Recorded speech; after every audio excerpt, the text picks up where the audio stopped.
Hi, good morning. I see we have some new visitors to the workshop. So this is a discovery workshop. Just wanted to remind you there are a couple ways to participate today, and that includes a survey, comment card, both of which are in digital and print versions. You can also sign up for our mailing list, and our contact info is also listed. As a reminder, this is a public meeting, so we are being recorded. We have a few more minutes before we start, so feel free to check out the workshop page or the workshop packet, which is linked in the chat.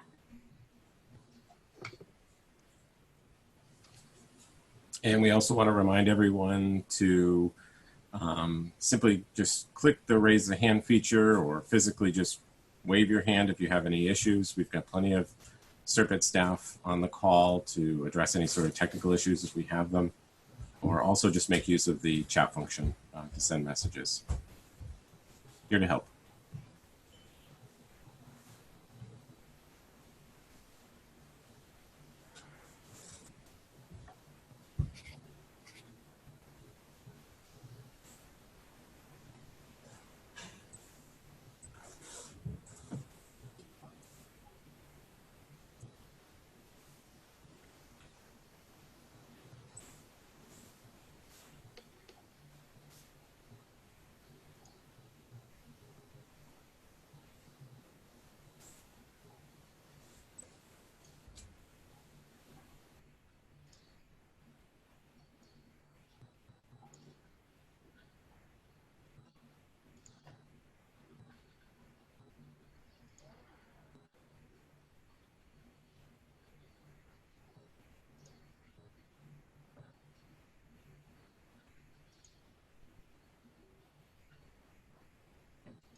It's getting to almost about 10 o'clock, so we're just going to allow an extra 5 minutes before we get started. Allow folks to join us either via Zoom or over the phone. In case anyone's joining over the phone, we just ask that you try to mute yourself to limit the background noise. Unmuting is just a *6, and if you need to raise your hand, it's a *9. And no, go for it. Just a simple reminder again for anyone who needs any help, just simply wave, and Sarah, our comprehensive planner here, is going to be helping out with any tech issues. And just to remind you, there are a couple ways to participate during the workshop today. We have the survey, comment card, both of which are in digital and print versions. Please sign up for the mailing list to keep updated as to latest news and events. And our contact info, including our listening line and project email, are listed as well. This is a public meeting, so we are being recorded. And as Jed mentioned, we'll be starting in a few minutes, but feel free to browse the workshop page or the packet, which is linked in the chat.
Hi, good morning, everyone.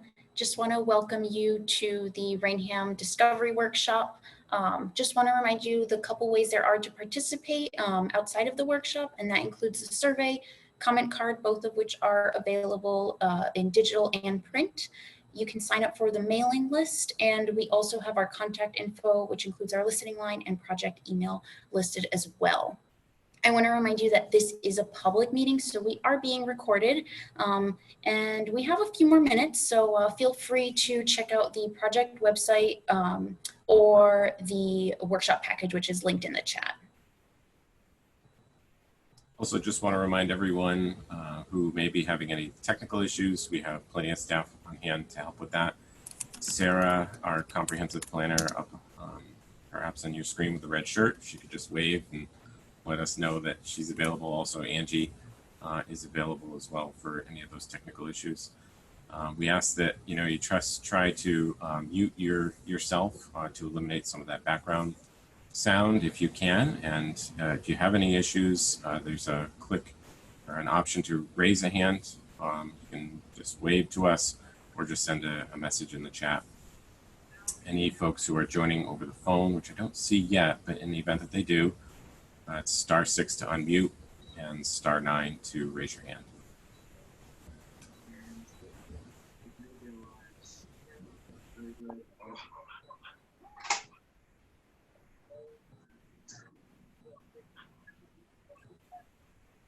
Seeing that it's 10:05, I think maybe we should get started. We want to try to get everyone out of here by noontime, and we've got quite a bit of information to go over. And so we've got a really quick poll. If folks wouldn't mind just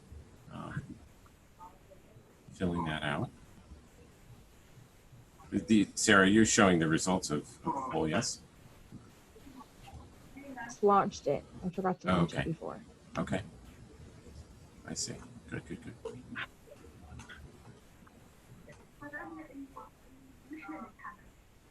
Just a few questions to see how people heard about the workshop, what your connections are to Raynham. Helps us understand who is attending today.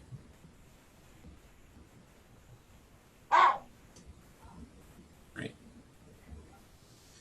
So again, thank you for attending this discovery workshop. We wish that we were able to do this in person, but unfortunately we're all in this together. So this is the way we have to do it until we can come to some solution to our current health crisis. But today's going to be an excellent weather day, so we want to try to get you out by noon. So we're excited, Serpid's excited to be here and to guide you through this process. We've got a really short presentation. We're going to go over some of the logistics of the workshop. And then as I mentioned, you'll be out of here by noontime.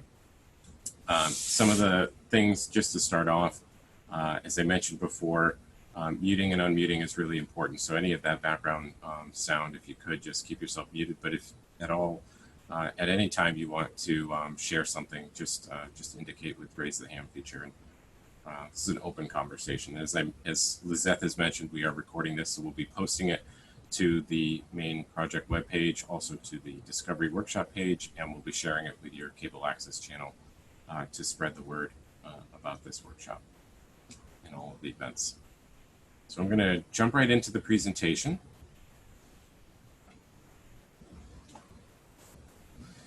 So this is our team, Lizette and I'm Jed Cornock. I'm a Principal Comprehensive Planner with Serpid, and Lizette Gonzalez is co-lead on this project. She's our Senior Transportation Planner. As I mentioned before, there's a bunch of Serpid staff on the call, although some of them may have just left because I believe our count right now is still under 10. So we don't necessarily need all of them to stay, but if you have any questions for them, they're certainly available to you. Our contact information is included on the slide. I'm just going to quickly go over our role. It's really to be think of us as your administrative assistants. We are here to facilitate your public engagement. We're here to analyze and gather information from you, present clear and concise data, establish your goals and priorities for your master plan over the next 10 to 15 years, and then ultimately put together the final document for you. And that will take approximately 2 years to go through. And we're excited to do it. So really just starting off at the beginning, what is a master plan? And you can see the description here. It's a municipal planning document that thinks about all aspects of a community. So it's a comprehensive analysis. And the icons down at the bottom of your screen indicate the required chapters per Mass General Law. And so we'll be covering all of those elements today in our breakout rooms. Well, considering the attendance, we'll probably just have one breakout room, but point being is that we'll be covering all of these topics today. One thing I should mention, sorry. No, go for it. One thing I should mention before I go on any further is what is SERPIT? And we typically forget to say who we are, but SERPIT is a regional planning agency. We're headquartered out of Taunton. We're one of 13 regional planning agencies in the state. We serve the 27 member communities in southeastern Mass, and we provide a variety of planning services. And master planning is one of those things that we do, and Raynham is one of our communities. So we're again happy to help. I'm going to hand it over to Lizette. Thanks, Jed. So I want to talk a little bit about what public engagement might look like normally during normal times. So the project team organizes in-town events in person, and they focus on being interactive, engaging, and visual. And what that means is that we try to make these events as interactive as possible, get you walking around a room, looking at different data, talking to different people. And when it comes to engagement, we try to create and organize events that have engaging activities, whether it be discussion groups, group activities, or simply talking to available staff to bounce ideas off of. And to keep things interesting, we like to have a visual component, and master plans entail a lot of different data, and that can get overwhelming. So we try to make the data as visually appealing, but also as readable as possible. So that's really important to us. And next slide.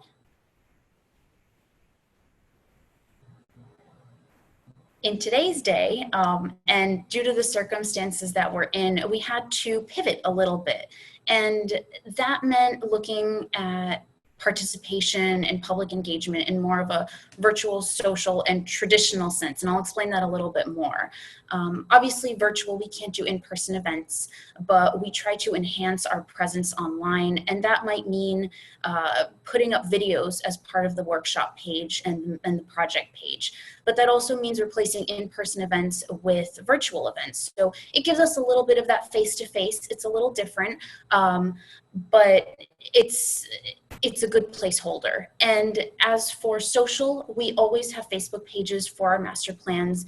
And Raynham is actually the first to have an Instagram page. And we've had a lot of success engaging with the community and also small businesses. It lets us know what businesses are going through, what they're doing, and how they're adapting to the times now, and maybe what they're looking for in the future. And despite all this technology, we've gone back to the basics a little bit. And, that means sharing content with our newspapers, but also maybe printing out flyers. We shared some with the Raynham Public Library so that way they could include in their curbside pickup packets. So that collaboration has enabled a lot of access and sharing of information. So we'd like to thank them as well. So today we find ourselves in the first of 5 workshops. This is the timeline of public events that we have. The Discovery Workshop is a broad view of Raynham in that you'll hear vision a lot. And the next 3 workshops dive deeper into each of the elements. So this is your chance to get into the nitty-gritty of what you like about certain aspects of Raynham.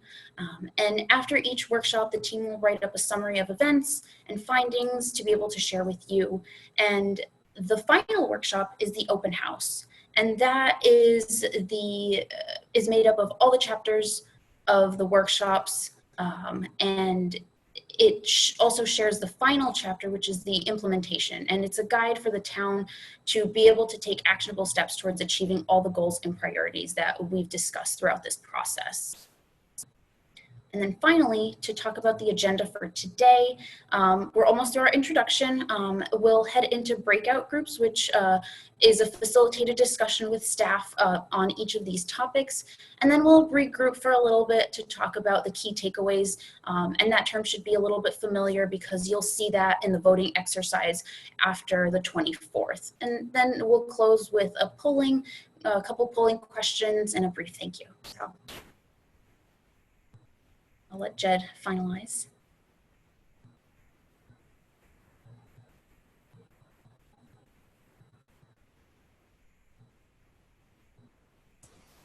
There it is.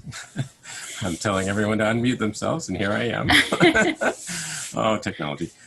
So as you may have seen in the chat room, the demographic board, it's a 2-page handout, itemizes all of the recent demographic data that we put together for the master plan.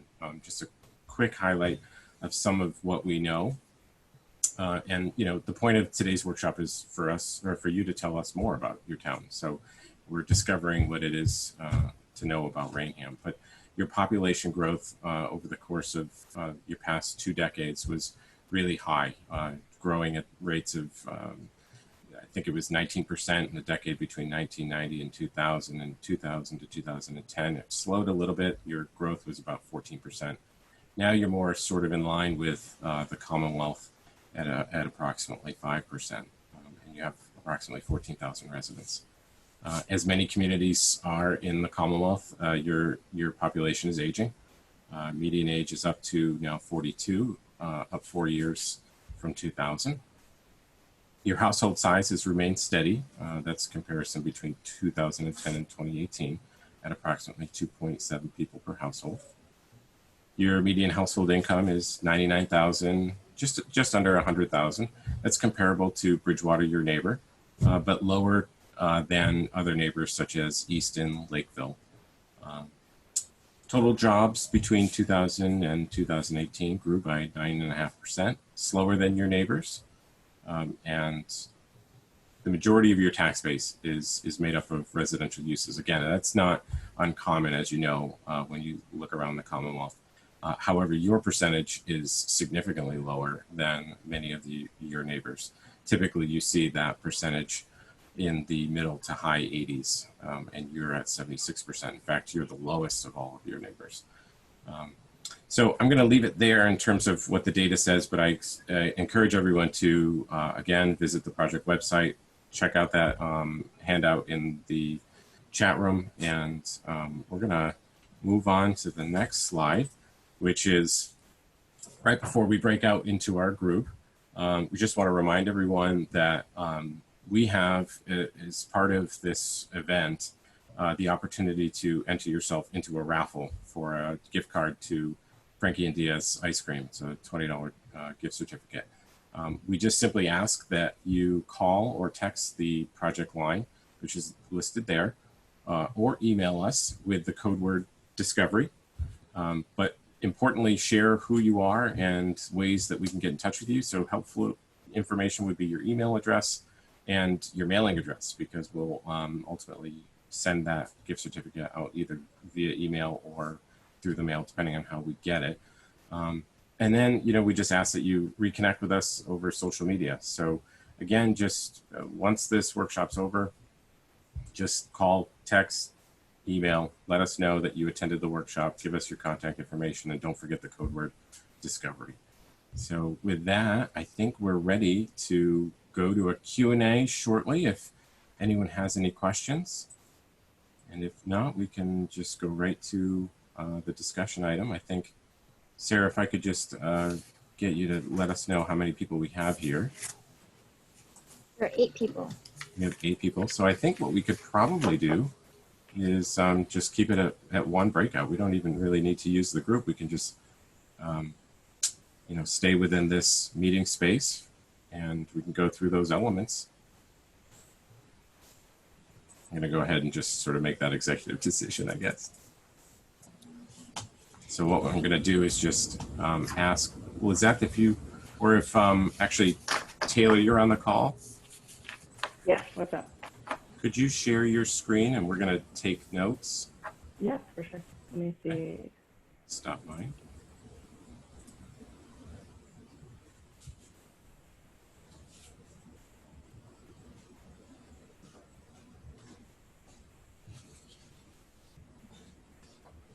Can everyone see that? So one of the first things that, we like to ask folks who live in town is, what do you love about Raynham? Let's just focus on that particular question. And then, obviously that second part is, what sort of things would you like to see changed, in the next, again, thinking out 10 to 15 years ahead of time. So we get a sense for what are some of the things that you really like about the town. And at this point, so what we would just ask is, if you've got something that you want to share, just go ahead and unmute yourself and just share that information with us.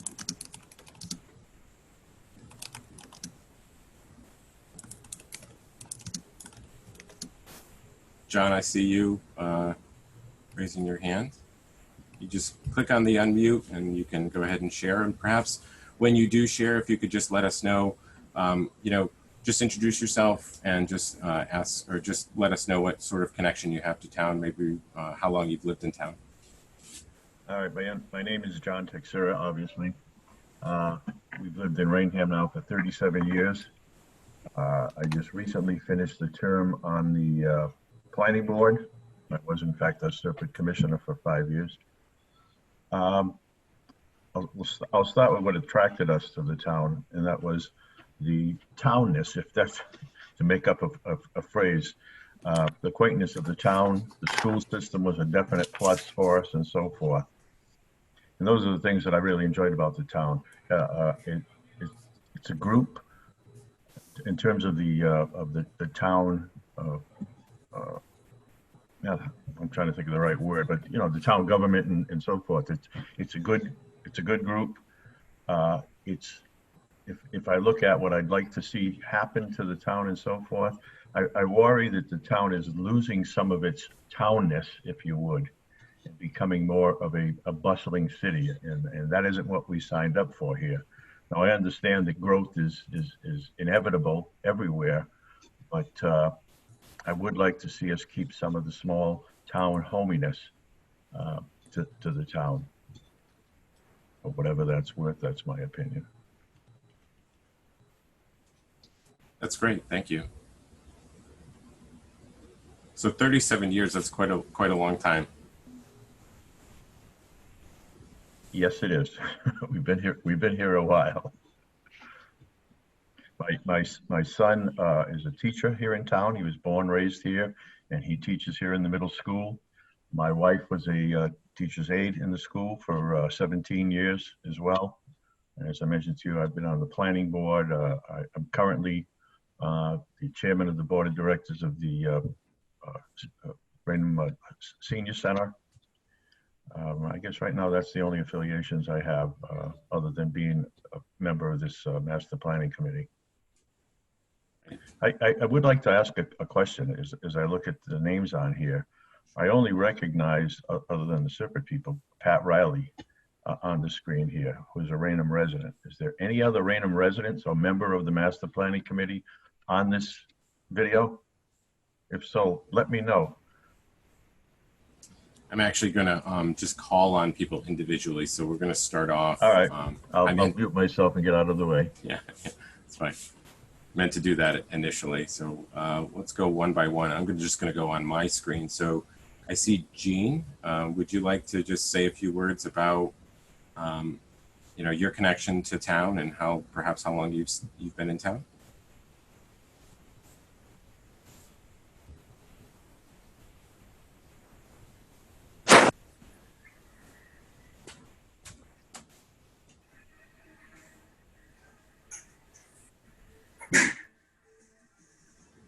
Jean, is that you?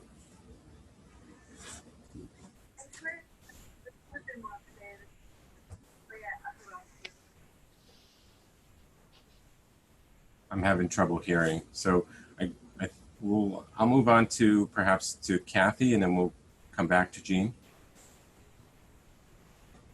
Yes, hi. Can you hear me okay? We can, yes. Hi, thank you. Thank you for doing this today. Um, I have lived in town for 58 years and have seen it grow while keeping somewhat the small town feel that I like. Over the years, I have noticed and been disheartened by development that appears to be somewhat haphazardly placed. And I would like to recommend that we look at GIS mapping overlays of where the most important natural resources are, whether it be wildlife habitat or flood control or the vast array of information we have available to us, and locate the best places to put building development, residential, uh, homes, whatever the development is. But I think we need to all do a better job of protecting what needs to be protected and certainly building up the town in a smarter way. And I'm not criticizing past or present people on committees because we don't necessarily have that information available to us when we make decisions. So if you could more readily make that information available, that would be great. Thank you. I noticed Marty Brewer, you have your hand raised. Yes, hi. I thought you'd asked who, for people to speak. If you want to go down the list, that's fine. I can wait. But, I mean, please introduce yourself. okay. So my name's Marty Brewer. I moved here in '08. I sort of found the right place, the right property. I intend to retire here, so I may be a relative newcomer, but I'm very interested in working in Raynham in terms of preserving a lot like the last speaker, I think it was Kathy, was talking about in terms of the natural resources that really attracted me to Raynham, and in terms of the environment. It's a beautiful town. I like the word towniness because that does encompass, sort of the feeling I get from it. But I am concerned about, I mean, it's not just Raynham, it's growth, all over the place, and the impact growth has on our natural environments. And too often, I think, too often, sometimes decisions can be made that view the short term and not the long term impact. So I'm interested in seeing what can be done. I'm certainly interested in the data. I didn't see the links in the chat box for the information. So if there's I'll try to find where to get the information you referred to, if that's going to the town website or somewhere else. But again, I was attracted by all the natural beauty that Raynham and the whole area really has, and I'd like to see that there's an effort to keep that and to really understand the environmental impact of the decisions that are made. Growth is going to happen. I understand that, but it should be managed, and I think that's mainly my interest here. Yeah, great, thank you. And I believe Sarah actually just added the link again into the chat. So if you want a quick reference, we have that information there. Great, thank you. Yeah.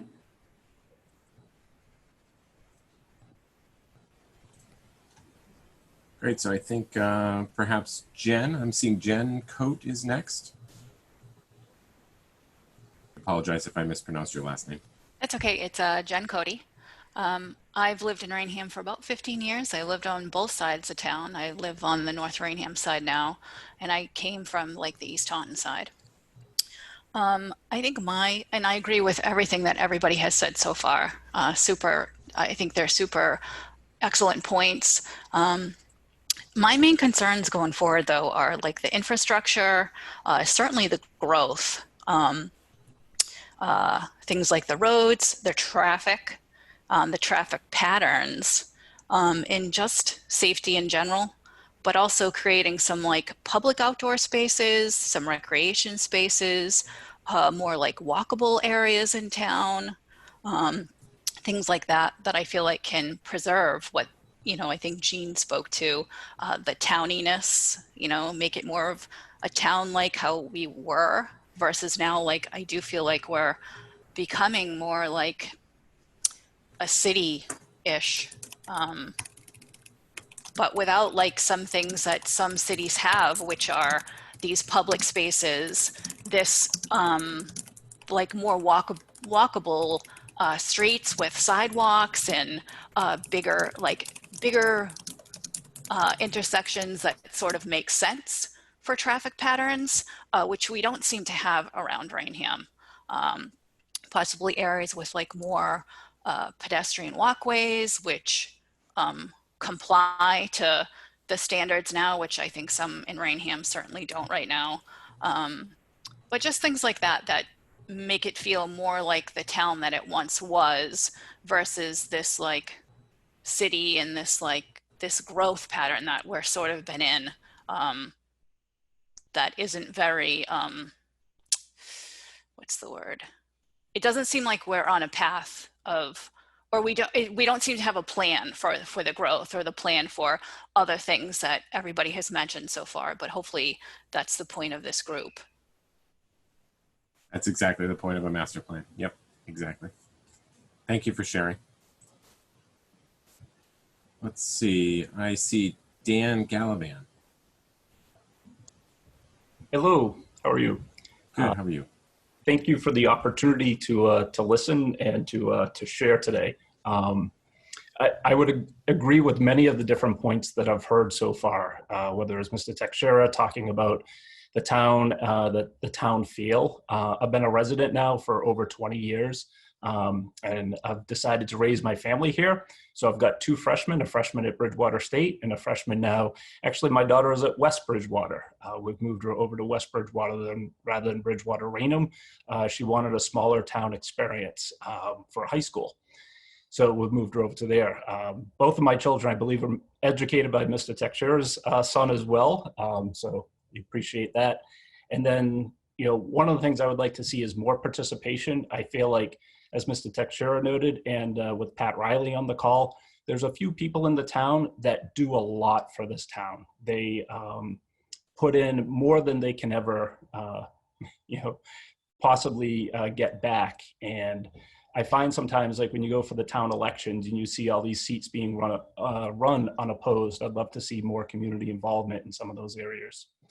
One of the other major concerns that Jen just pointed out to me is the development in the town sometimes doesn't seem to make sense, or we have these islands that get created. So what happens is the town does not become walkable.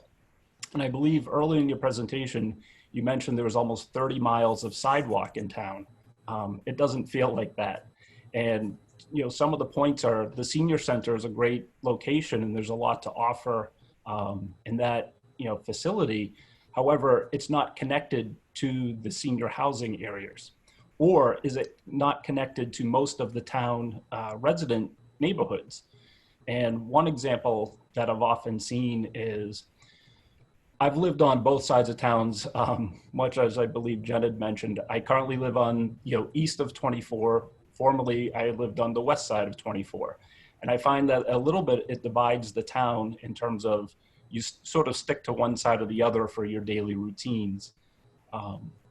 One of the things I find is that, if I would drive over to, say, Ace Hardware, I can't get out of my vehicle and safely walk over to, say, the milk bottle or to the post office and safely, run errands in that area. And I find it becomes a little bit of an eyesore and not attractive to business, small business, to come into that area.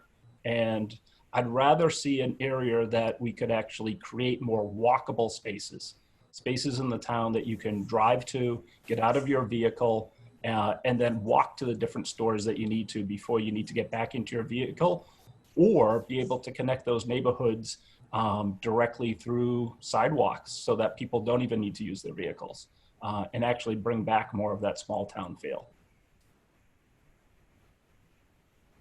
Great, thank you. And then we have Patricia Riley.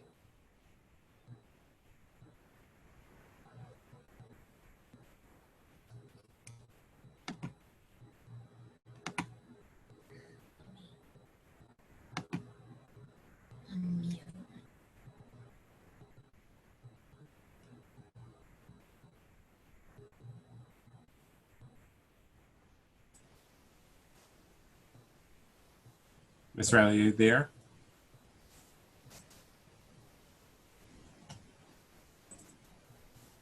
Okay, well, I think we could probably move on, and if there's perhaps our tech team could assist with her if she's having difficulties connecting. So thanks for that. That's really our first question. Taylor, if you could just scroll down, because I don't have all of the questions memorized. But I think we've covered the idea of big picture improvements, but I just want to open this back up to any other general items that you might want us to know about the community. And again, simply just either raise your hand or just give us one of those. If I don't see any, we'll just move on to the next topic. Currently, I'm scrolling through the participants. I don't see any raising hands. So why don't we just move on to the land use element, Taylor, please. So our first question, is all about the development, and we've heard a little bit about that, in your intro statements here. And I guess we just want to get a sense for, what development is right for Raynham. What are your feelings about the current layout, if you will, of the community in terms of, for example, if you're looking at the current land use map for the community, most of your commercial businesses are located along, say, 138 and 44. And so, your residential is, very much in the center of the town. So we're curious about what your feelings are related to that specific topic. So again, if anyone has anything specific that they want to add here, just either raise your hand or just turn on your video and give us a wave.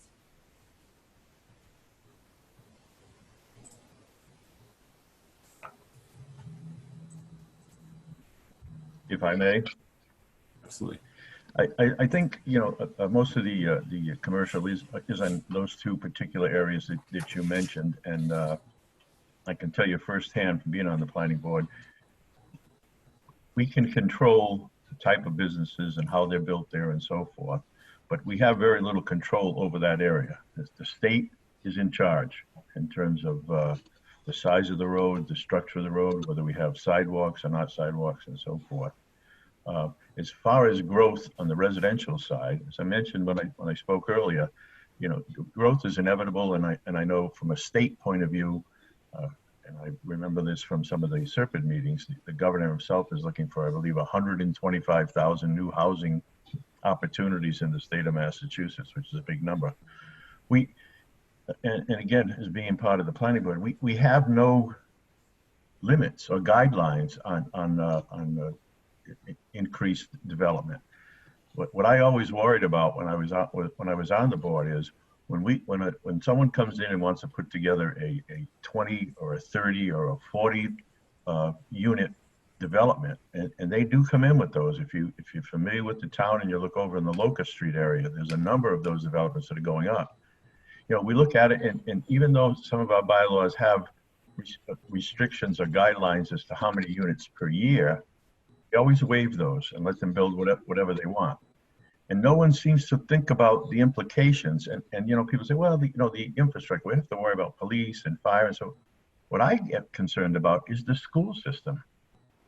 You know, when you put 30 houses in a development, you got to figure, and I don't know what the state average is or what the calculation is, but you got to believe there's more than one child. When you look at some of these homes, take a ride over in the developments in the Locust Street area. Look at these homes. These are huge homes.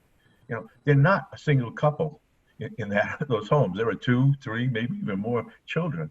That's a major impact, and no one takes that into consideration.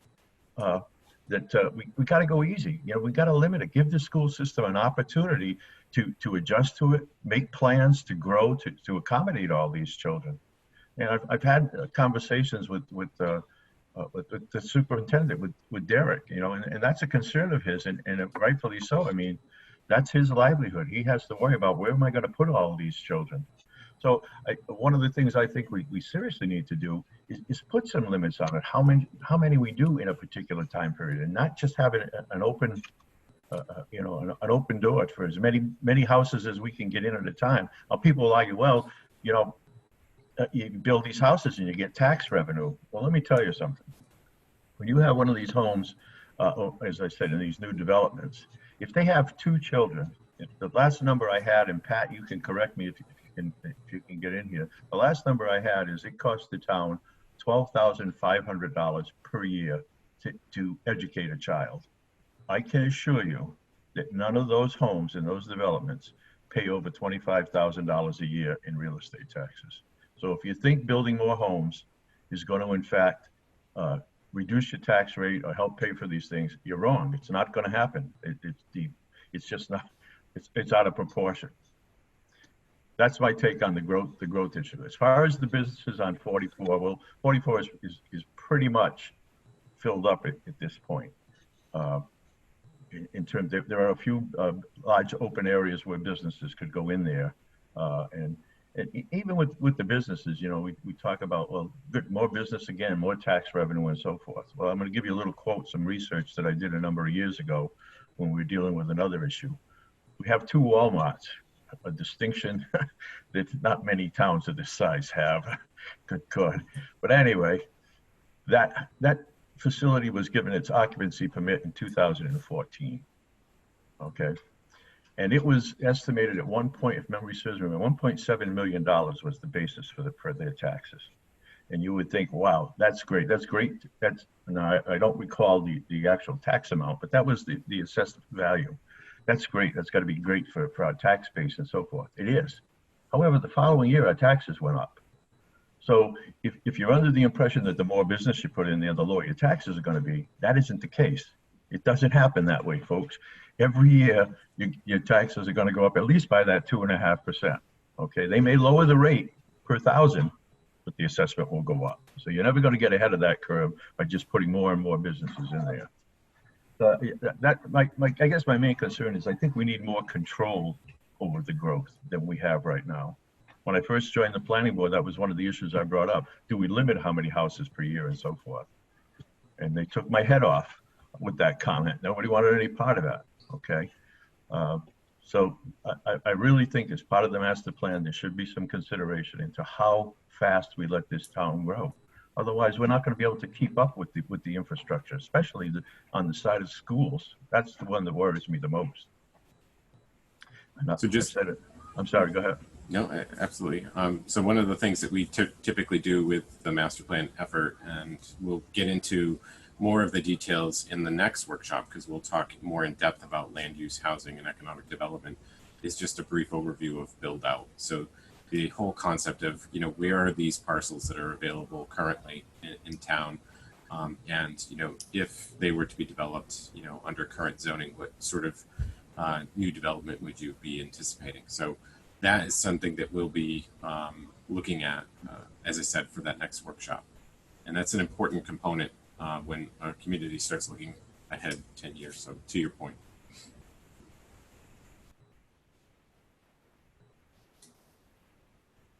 Does anyone have any other comments on that question?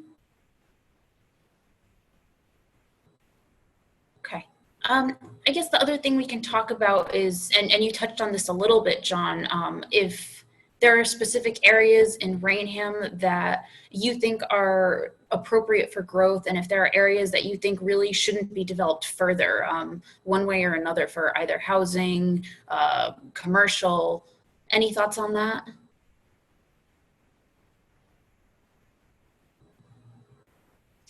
I would say one area that might be, I don't know if I would say it's appropriate for growth, but at least needs to be corrected, is perhaps the dog track area or what's happening. I know the residents of the north side over there have complained.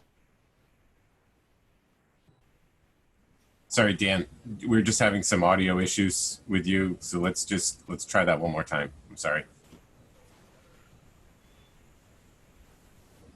Go ahead. I think you're unmuted. Okay, is that better? Much better. Yes. Yeah.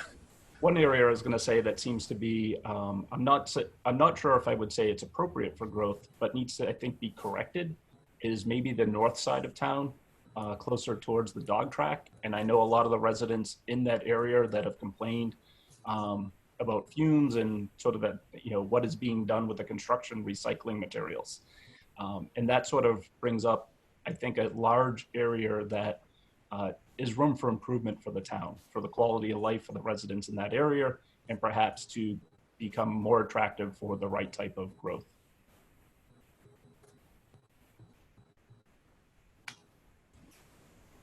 Hi, this is Kathy Romero again. Hi, I live in that part of town and I wholeheartedly agree with that comment.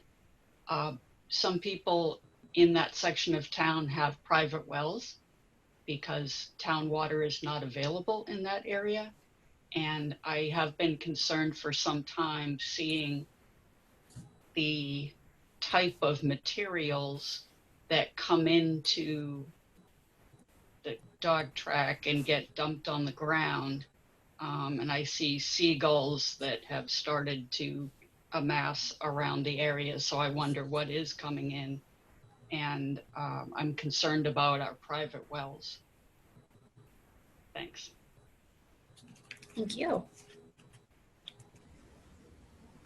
And then as we think about these comments and areas in town, and we touched on this a little bit as well, are there any areas that are important to preserve, enhance, or transform? You mentioned that as well with the dog tracks.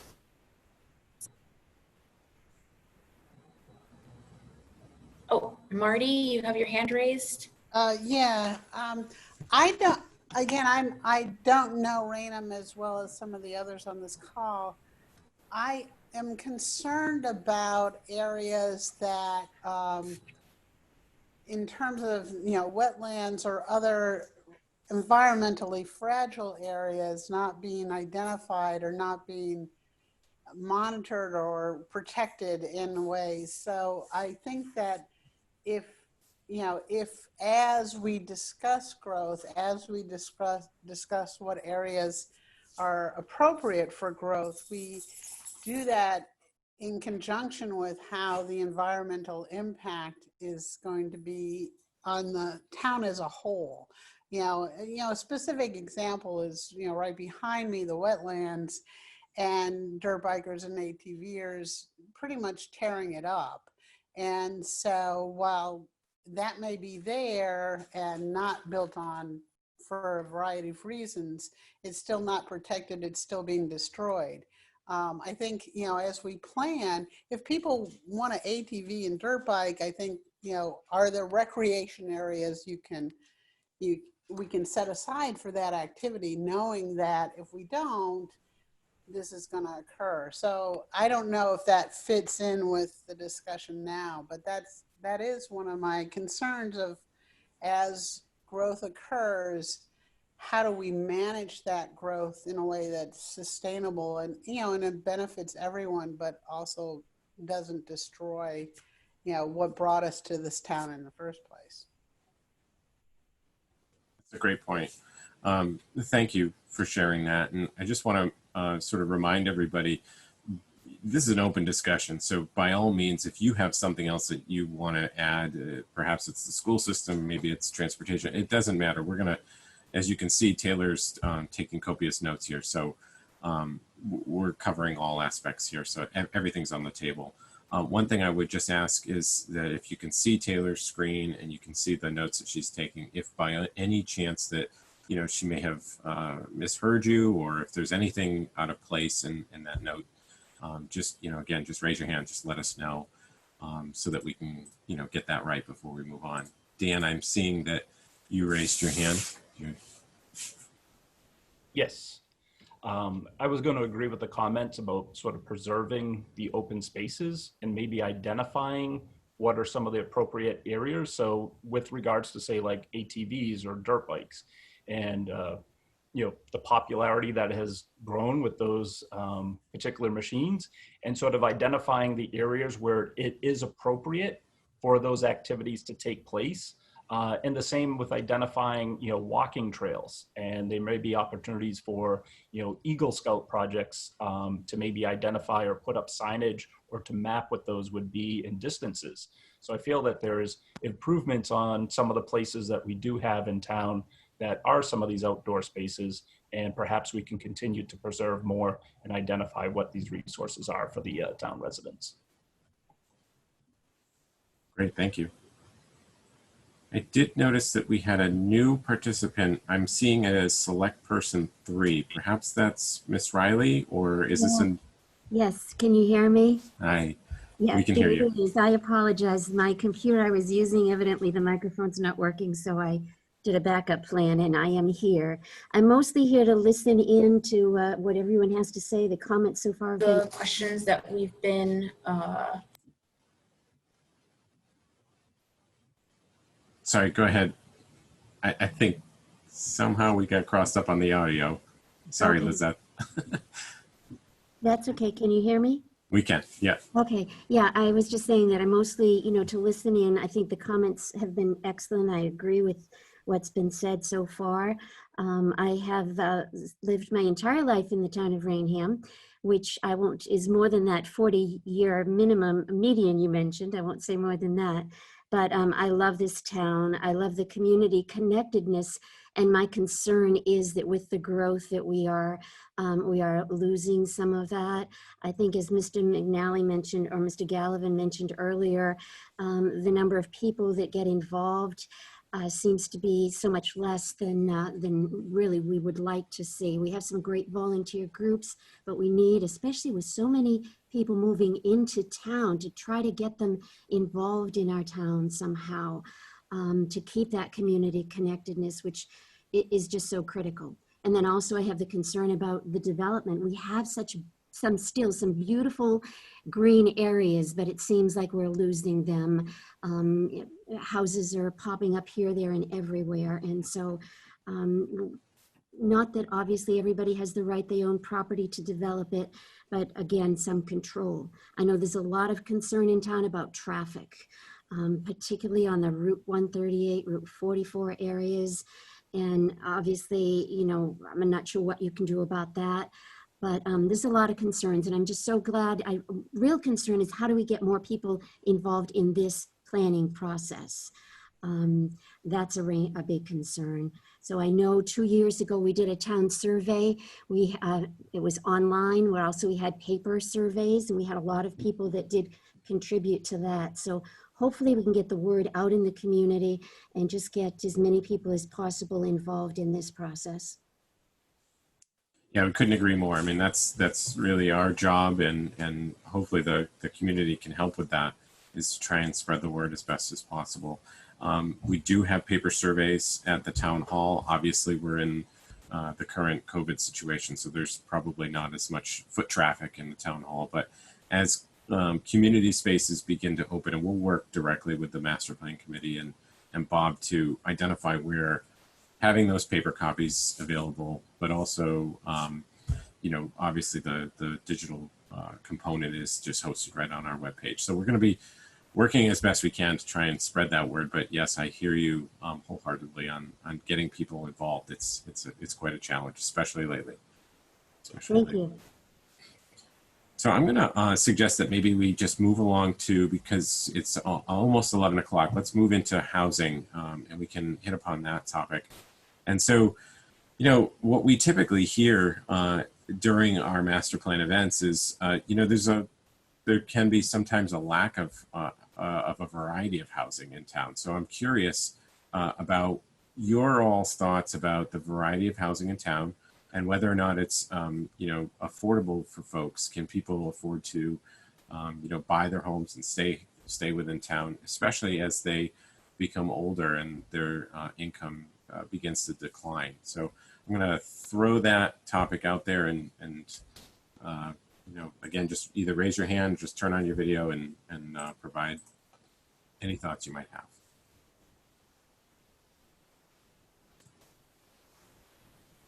I see John. Yeah, I hate to be the one that's always talking, but I don't see a lot of, I mean, there are very few of us actual Raynham residents on this discussion right now. So, but I think we have a good variety. I mean, we have senior housing, we have adult retirement community, one of them, and the second one in the planning stages. We apartments, boy, do we have apartments. We've got them everywhere. I mean, I live over on First Street. I don't know if you're familiar with where that is. It's right off 138. Behind me on King Philip Street, there are dozens of apartments, literally dozens.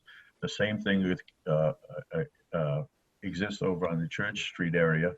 And there's a plot of land further down on Church Street, closer to East Taunton, that the owner had come to the planning board about a year ago with some questions about a plan that he was putting together to add 20 more buildings. Each building holds 8 apartments, so there's another 160 going in. So I think we have a good mix. As far as the affordability, I'll be honest with you, I couldn't tell you. I mean, I've never rented an apartment in this area or anywhere around here in my adult life, so I don't know what's affordable and what the right prices are and so forth. If I may pick up just on one item that Pat had mentioned, you're right. There's not a lot we can do about traffic on 138 and Route 44. It's strictly owned by the state, and you probably know that 138 is going to be going through a major update. It's going to be a 4-lane road all the way up to the eastern line, sidewalks on both sides, bike lanes on both sides. It's going to be interesting. But what we can control and don't control is the inner town roads. I mean, I spend a lot of time driving all over town here for a number of reasons. I'm also one of the directors of the Raynham Food Basket. So I spend a lot of time going over to the opposite side of town, or at the Church Street where we're located. So I travel King Philip Street or Elm Street West and so forth. Because of all the traffic on 138 and 44, many of the truckers, the big trucks that have no business going through King Philip Street or Elm Street West or some of the other smaller towns, cut through because they don't want to have to deal with the traffic on those roads. Well, we may not be able to control those roads, but we certainly can control our inner town streets. And we should be doing that and prohibiting some of these large construction vehicles. And those of you who live in Raynham know what King Philip Street is like. It's a very curvy, it's a very dark street. And when you're coming around some of those curves and there's an 18-wheeler coming the other way, your heart skips one little beat as you make that curve saying, boy, I hope he's in complete control. So those are some of the things I think we should be looking at to keep us all safe. The gentleman mentioned about the sidewalks and so forth, and that's a good point. Unfortunately, a lot of the roads, there really isn't any room for sidewalks. You know, we did some sidewalk projects out on Orchard Street and North Main Street a few years ago, and that was a good thing. But some of the roads just don't have the space for them. The houses are too close to the road. If you tried to put in a 15-foot or a 5-foot sidewalk in there, you'd be able to ring the doorbell as you walk by without leaving the sidewalk. So it's difficult. But again, that's just my opinion on the housing. I think we have a good variety of it. I can't speak to whether or not it's affordable. That we'd have to get an expert. Sure. And again, we'll be getting into more of the idea of your affordability gap in the next workshop. But thank you for those comments on the variety for sure.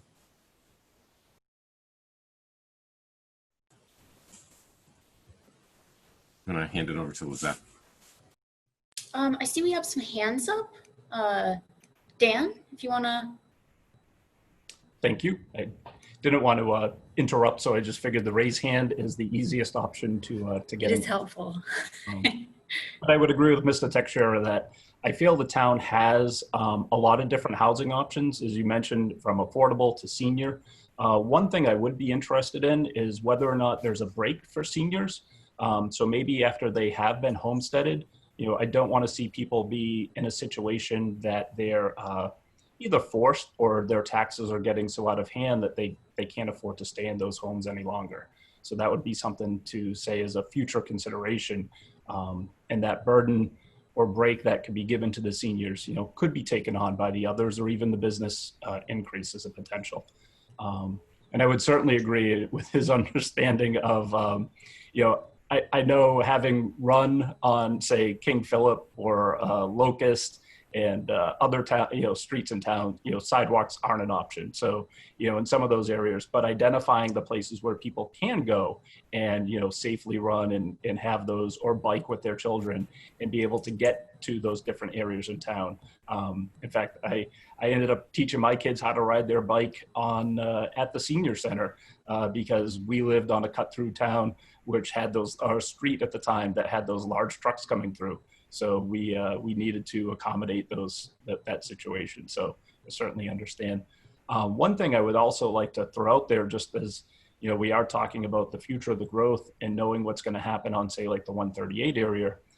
It's also the inevitability, perhaps, of the MBTA and the trains, and whether that improvement is going to be in a long-term goal of the states to actually accomplish that. And I do know that the Middleborough sort of expansion is underway right now to sort of tie, and that doesn't really affect Raynham directly at the moment, but if there is the future consideration and bringing the train back through, restoring that rail bed through the sort of the north side of Raynham, and how that's going to affect those real estate values in that area. I actually view it as a little bit of a positive thing, but it's just one of those that people will suddenly have to realize that they have a train running through their backyard or the front of the yard, from what I've seen with some of those homes. And I look at towns like, if Hingham and Cohasset couldn't stop the MBTA, Raynham's not going to stop the MBTA. So I think it becomes an eventuality for the town to have to accommodate that. And the one thing I would say, though, on a positive side, is that there is a limited amount of housing. Yeah, there is growth, but there always, from what I do hear from real estate agents, that the town has a certain popularity with people who want to be here, and there is a limited inventory. So that's why we often do see, I think, homes sell very quickly in town. I'll leave it at that. Great, thank you. That's exactly what we want to hear. And Marty, you also had your hand up? Yes, and just in terms of the issue of affordability, and I don't have the data, I really don't know, but I do wonder if we're going to have an impact on housing from our current crisis, different from what we had in 08, but if there is a wave of job loss, and I don't think anybody knows yet if that's going to occur, how that will impact the housing affordability cost and everything else that may happen. So I just raise that as a unknown and a question, but defer to others in terms of the current situation, in terms of the housing stock and affordability. Yeah, that's a great question, something to think about. And I know we were kind of getting into this direction, but we talked about variety of housing. Are there any other comments regarding that?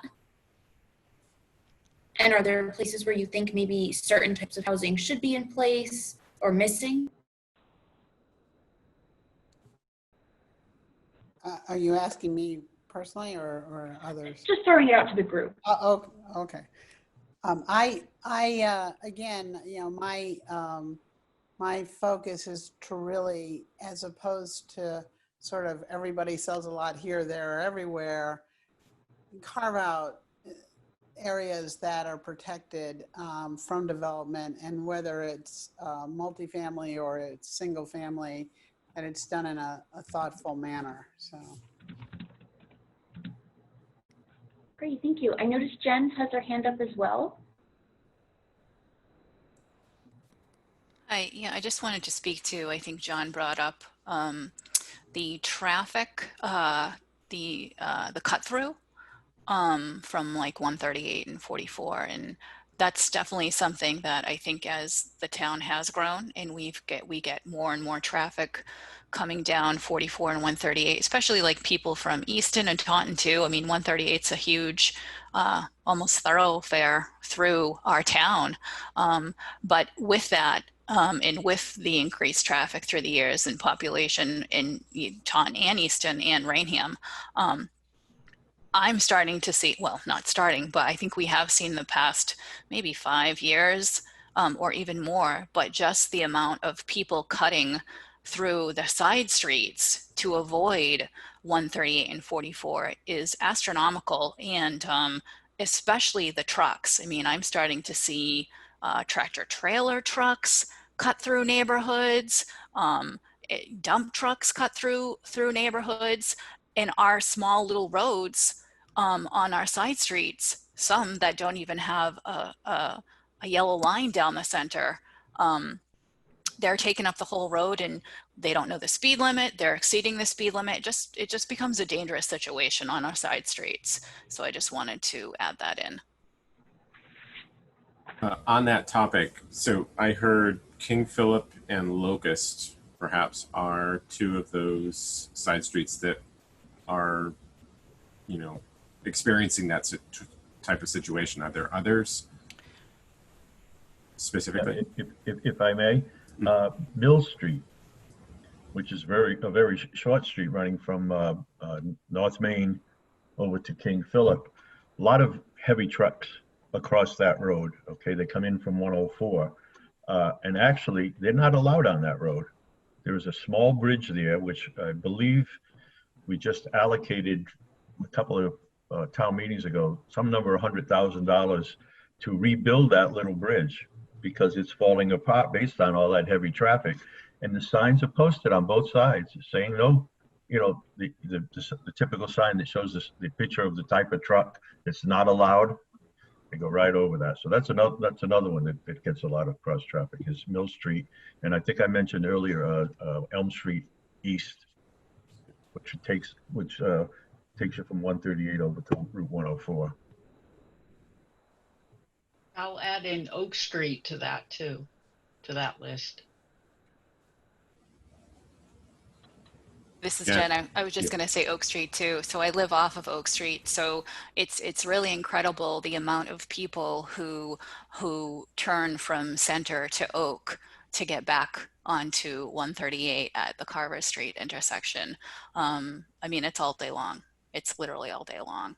But I think, you know, vehicles, my concern isn't so much, you know, regular passenger vehicles. I feel like it's more like the dump trucks and I mean, like I'm saying, there's tractor trailer trucks that are coming down here now and our roads just weren't meant for that type of vehicle, never mind the volume of traffic on our side streets. But yeah, Oak's a big problem. Yeah, and there's ways to you know, work with the state on restricting truck traffic, but to John's point, you really need enforcement, and enforcement's really the key here. So, but you know, as I mentioned before, just like with land use, housing, and economic development, in the end of the process, we'll have a services and facilities and transportation and circulation workshop where, you know, in the past anyway, and hopefully we're, you know, fingers crossed that we've got a COVID vaccine and everything's back to normal. What we typically would do is have, you know, sticker exercises with large maps and just a really informal conversation about, you know, where are the issues in town. So this is sort of getting that ball rolling, if you will. So I'm looking up at my clock. I now see we're at just about 11:10. So unless there's anything else with housing, I'm just going to move us along to, let's skip over economic development because I think we've touched upon that a couple of times. And, you know, when we first started with the intros, it appeared that, you natural resources and open space was really a priority for you folks. And so, I just want to get a sense for, what particular areas are most important. Are there areas in town that you know of that currently don't have the protection that they need and that should be targeted for that type of protection, and for what reason?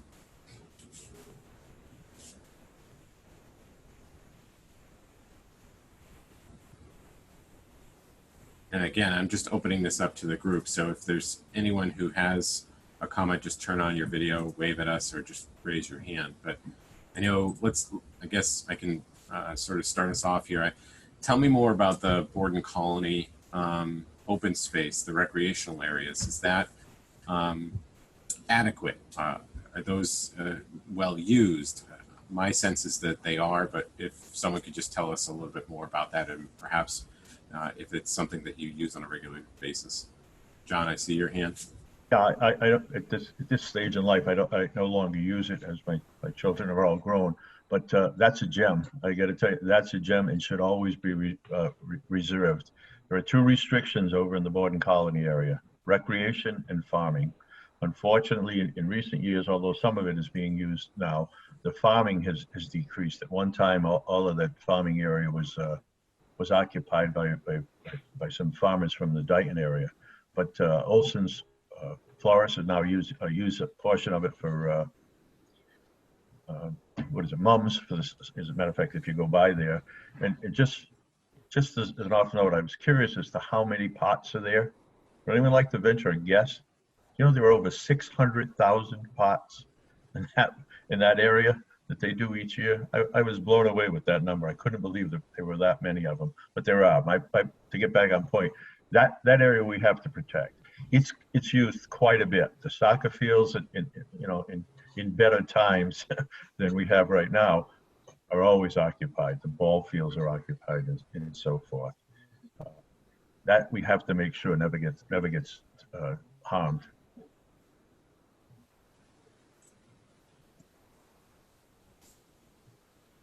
Dan, I see your hand is up.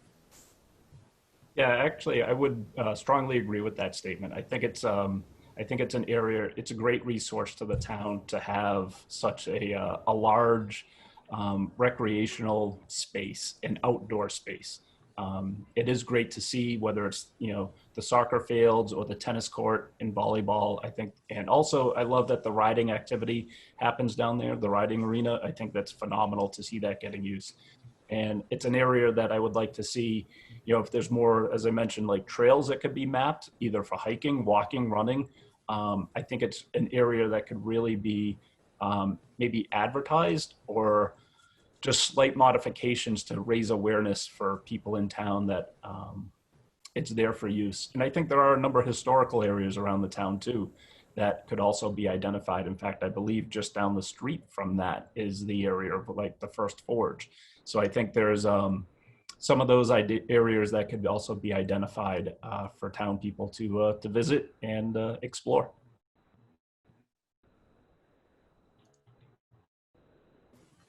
Great, thank you. This is Kathy Romero. I think even though when we drive around the town, it doesn't seem like it, there are still large tracts of forested land remaining. And it's really important to protect the forests as well as the other, wetlands and other natural resources. Because if we continue to cut down forests, for example, large subdivisions, then we lose a lot of the protection of our groundwater aquifers for our wells. We lose flood control, so more areas will flood, and we're losing significant wildlife habitat.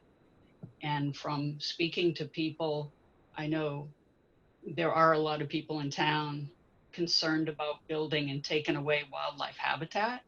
So getting back to the smart growth and looking at the GIS mapping that shows us where these important areas overlap each other, that those are the important areas to protect. And I agree with the other speakers who just talked about Borden Colony and Forge River and our existing historical areas.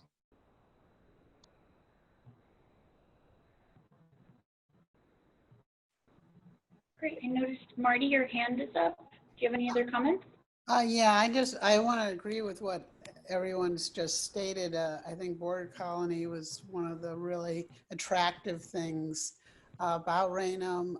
Just the fact you've got an osprey also nesting up there, and those open fields are great. And you know, certainly the recreational areas are wonderful. And what Kathy just said about the forested areas are, I think, really important and striking, and would be so helpful if out of this process we understood how those things interconnected and what we need to preserve. Again, the wetlands behind me, my understanding is there's about 50 acres back there that was donated to the town, and there's restrictions on drainage for spotted turtles and things like that, which is great, but it's not managed in a way that actually protects it. So, as we look at what Kathy and others have outlined, how do we support that as opposed to, set it aside, but then it's still impacted because we, whether it's through walking trails, which I think is a great idea, because that really is an opportunity to inform people and for people to benefit from these areas, or it's some other way that we can ensure that once that is set aside, it's able to be maintained and protected. So. Great points. Yeah, thank you. And thinking a little bit about your experiences living in town, are there any types of cultural events currently that exist in Raynham that you think, are staples for the town, and what could be enhanced?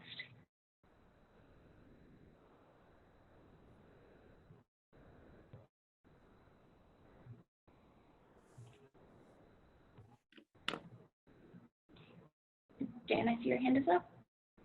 Yeah, I was just going to say, one that always stands out to me is the Raynham Pride Day. And I think that's something that, has been a great thing just to support the businesses in town that are available and some of the different organizations and groups that are represented. I also really like the fact that the Memorial Day parade, prior to this year, has made a return or has been instituted. And I think those events are great to see, just the support with the town, and I think are important to have those events for the folk, and it's great too, I think, for the students and the kids to participate. So I would just like to see more of those. I'm unfamiliar with the Raynham Pride Day. What exactly does that include? Is that just one day, or is it multiple weekends, or? It's a single day event. I don't know if Pat might be able to do a better justice as description for what the sort of intent of the day, but it's generally a representation at the boarding colony. So again, using the outdoor space that we have, in which many of these different businesses and organizations in town can set up tables for that single day. It's usually in September. I will admit, often conflicts with a Patriots afternoon game in September. So my preference would be move it to Saturday versus a Sunday. Can be tricky. How about local farmers markets? Do you have those types of events in town?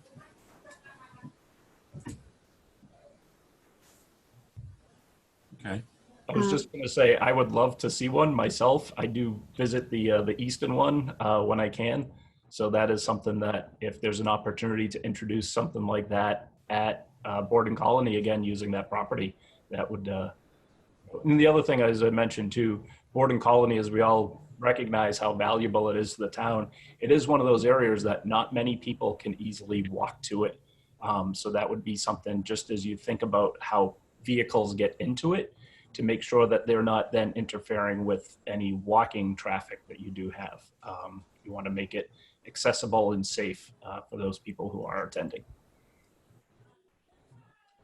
Yes, the next question, unless I don't see anybody with their hand raised, and I apologize for any noise that you guys might be picking up on my microphone. My family's having a festive event upstairs.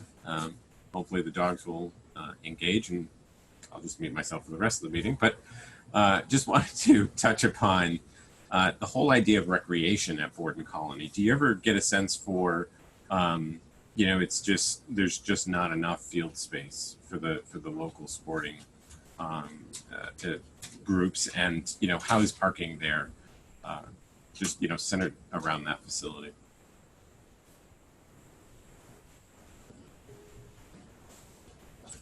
If I may again speak up, I think there's plenty of field areas there. I mean, it's got to be at least 5 soccer fields there. There's a softball field, baseball field.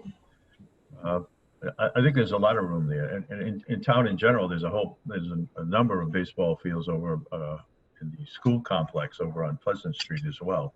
So I think field-wise, we have plenty of that, and as I said before, it's utilized very, very well, very highly utilized. There is, like as I mentioned to you, there are restrictions in terms of what can go over in Borden Colony, the farming and so forth. And if you're standing on King Philip Street and you look beyond the soccer fields, that whole open area out there, which was originally farming and so forth, is not used at all. And Dan, you mentioned about walking trails and things of that nature. I can't think of a better place to put that kind of stuff. And you certainly could create access to it through a number of areas, either at the top where the softball fields are, or closer towards South Main Street, to get access to that back area. But there's a lot of room out there that's not being utilized at all. As I said, at one time it was all farmed, but now the only things that I see there when I drive by is maybe coyotes wandering around over there looking for field mice. Jed, can you hear me? I apologize. I'm having some technical difficulties with my microphone here. It's Pat Riley. But just to jump in here, it was mentioned about Raynham Pride Day. It's actually being called Raynham Community Day now. And it usually takes place, it's gone on for many years, on the third Sunday in September. It takes place in the Gazebo Park, which is part of the Borden Colony. And many organizations from town set up with different displays and information about their groups, and businesses are able to set up as well. So it's a great community event. I'm not sure what's happening this year. Obviously, coronavirus has thrown a monkey wrench into everything. Our Memorial Day Parade is also a wonderful community event. It's sponsored by our RAVE organization, which is based supporting our schools. And we get so many people from the community involved in that. Our Park and Recreation Department also sponsors usually summer concerts and a lot of different activities. There's also a lot of activities that take place at our senior center for seniors. Again, this year's been the exception to every rule. Some of our church groups also have events. I'm thinking of our First Congregational Church has concerts that are open to the public. So there are many events. Obviously, we could use a lot more, and I think there's a need too to get information out about these activities so that especially the new people in town know about them. I think that's one area, and maybe working through some of our different groups is to connect with a lot of the new people that have moved into town that don't have that connection to Raynham that a lot of us that have lived here for many years do. To try to bring them into that community network if we can. I think that's, something we need to work on as well.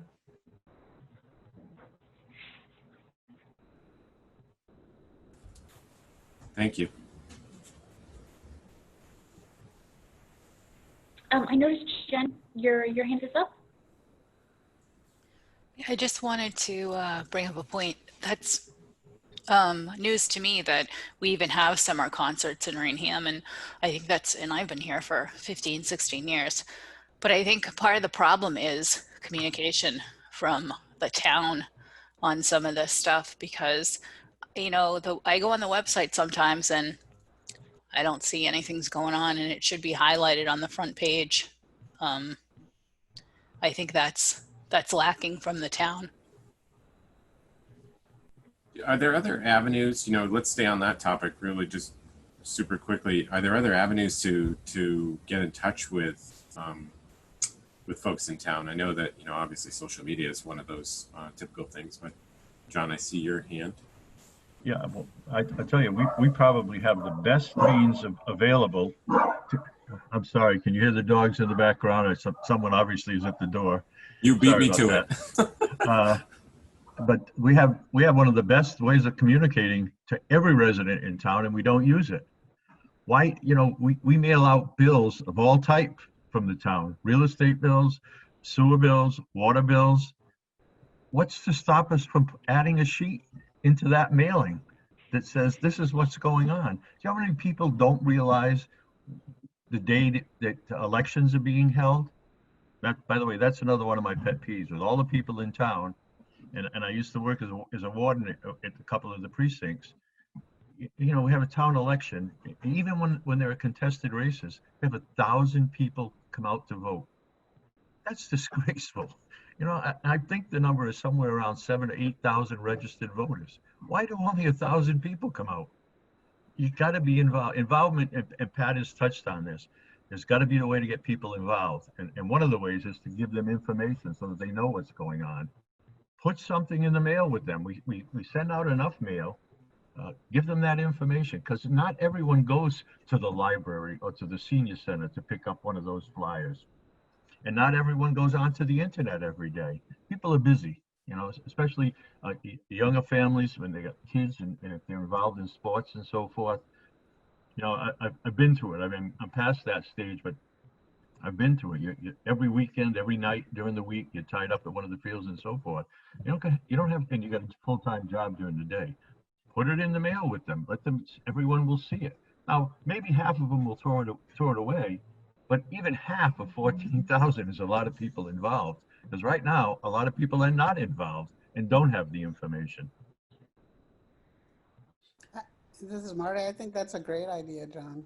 I would love to see that happen. Yeah, I think these are great suggestions. And just to highlight something that was put out in the chat, Kathy mentioned that the town of Easton sends out a newsletter via email, and she seems to really like that. And Jen, I noticed your hand is up. Do you have any other comments? Yeah, that was one of my complaints about the Government Study Committee survey. I found out about it, I think it was maybe through a newspaper, I want to say.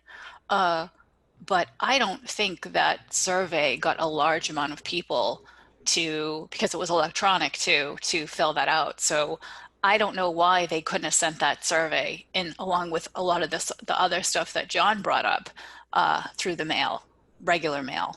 And again, maybe that's going backwards a little bit versus where we're going technology for the future, but I think not everybody's there yet. And especially if the town isn't going to communicate like the town of Easton does to send out communications on whether it's voting or, you know, selectmen meetings or what have you.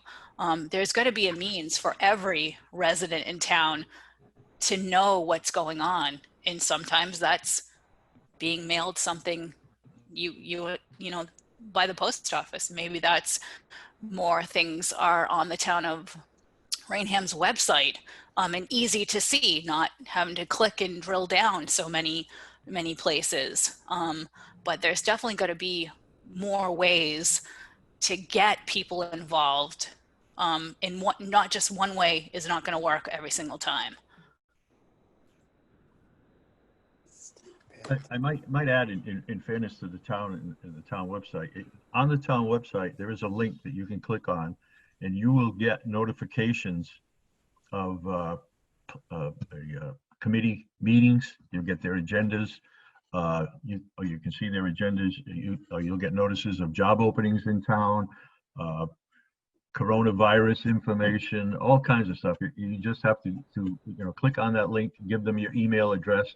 And like, for example, every Friday, because not this Friday, because there's no selectmen's meeting next week, but on Friday morning, I always get a notice.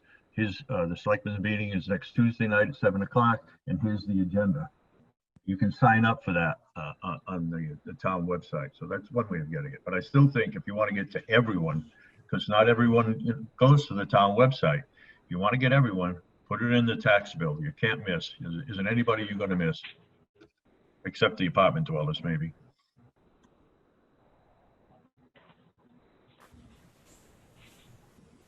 Great.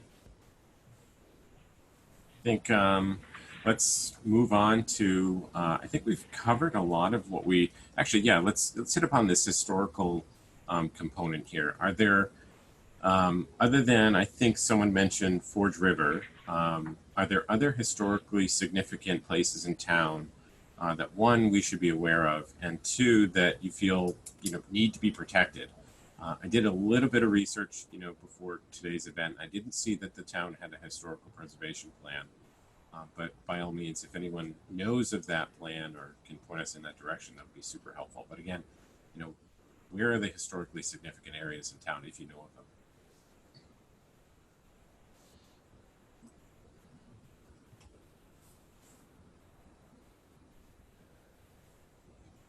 Okay, and that's fine. If we don't, if folks just don't know, we'll do a little bit more research, and again, that will be part of a more in-depth conversation during that specific workshop.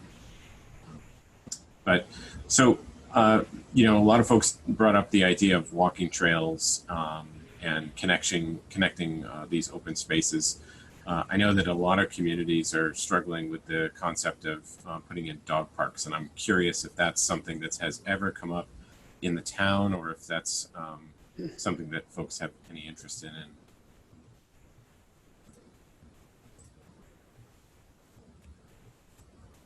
I'll just say it has come up in the town and leave it at that. Okay. Fair enough. So why don't we talk a little bit about services that the town offers? We touched upon the idea of communication, but let's, a bit more broadly, we are aware that the town is pursuing a new public safety facility. My understanding is that I'm not quite sure if that's been decided. It's going to be a shared space, but it sounds like that's an initiative that the community is fully behind. I'm wondering if there's any other spots in town, or if you have more detail about the public safety, you can add to it. But the whole idea of, town buildings, what state are they in? Do they need to be improved or expanded?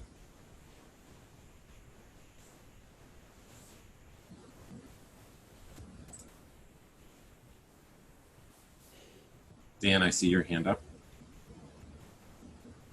Yeah, I believe and John and Pat may have, better knowledge on this. I believe the town hall is in, pretty good shape given the recent renovation and its current location.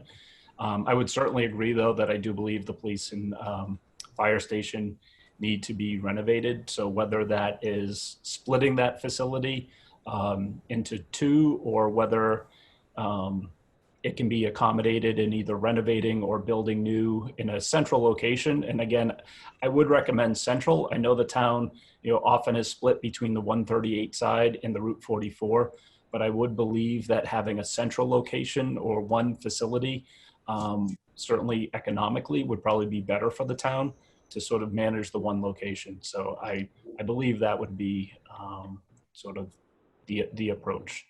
I would be curious, though, to hear if there are other town facilities that do need either improvement or need to be renovated in that regard.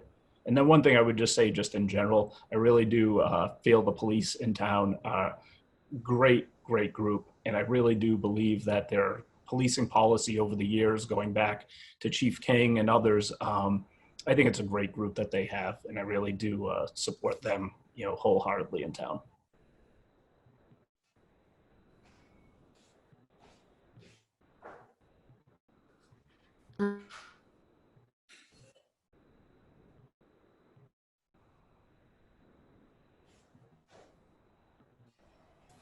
Did it again. Jen, I see your hand up. I think this is another question that the government study survey had asked about, and I think I had said I'm not sure that we actually have enough police or firefighters in this town based on our population. So I wondered if, and I don't know what the ratio is or what the ratio should be, but that was one thing that was asked, and I just wanted to mention that here too.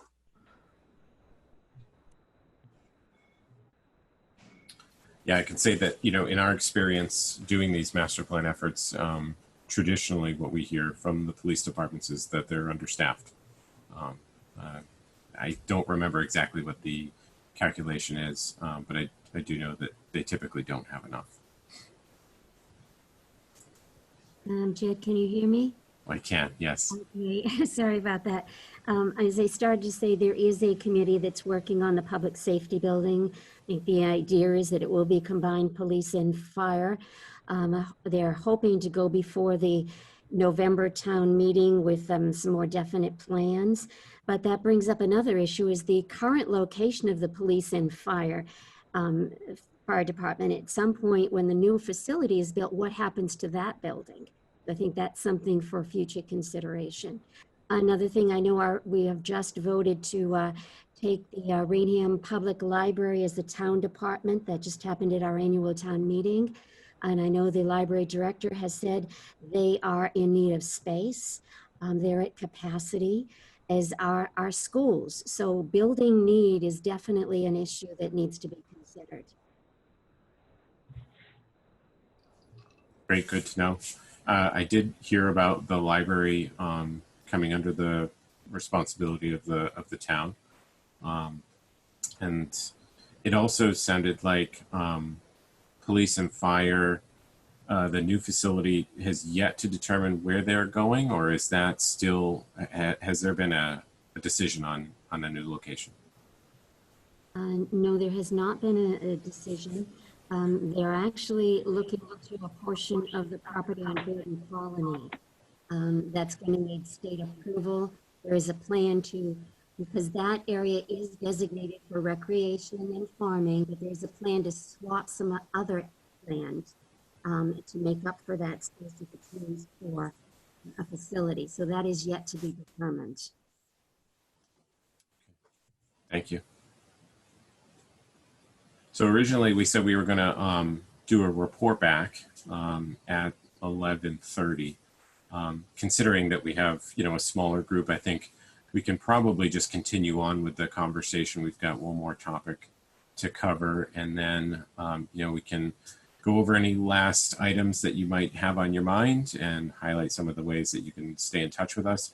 But I'm going to take this opportunity because we've touched upon it before, and the whole idea of reaching out to the community and getting them involved. One of the ways that you can help this master plan effort is to tell your neighbors too. It's really important that word of mouth and people understanding that something is happening. I suffer from that too. I live in a community and it's tough to keep track of everything. So the more you can spread the word and help us with that effort, the better. So I know we've touched upon the idea of, you know, truck cut through and traffic specifically. I'm curious about areas in town that would benefit from, say, you know, sidewalk improvements or bicycling. You know, obviously considering the fact that you've got infrastructure constraints, and, you know, we see that a lot. Southeast Mass is all about constraints. It's telephone poles, utility, or stone walls, etc. But are there areas in town that, you know, are obvious that could use a sidewalk or potentially bicycle improvements?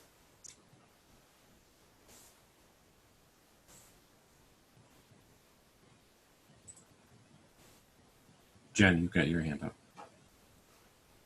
And I know the infrastructure is an issue, like you spoke to, in houses potentially so close to the road that there might not be areas for sidewalk, but Center Street's a big one. There should be sidewalks up and down Center Street.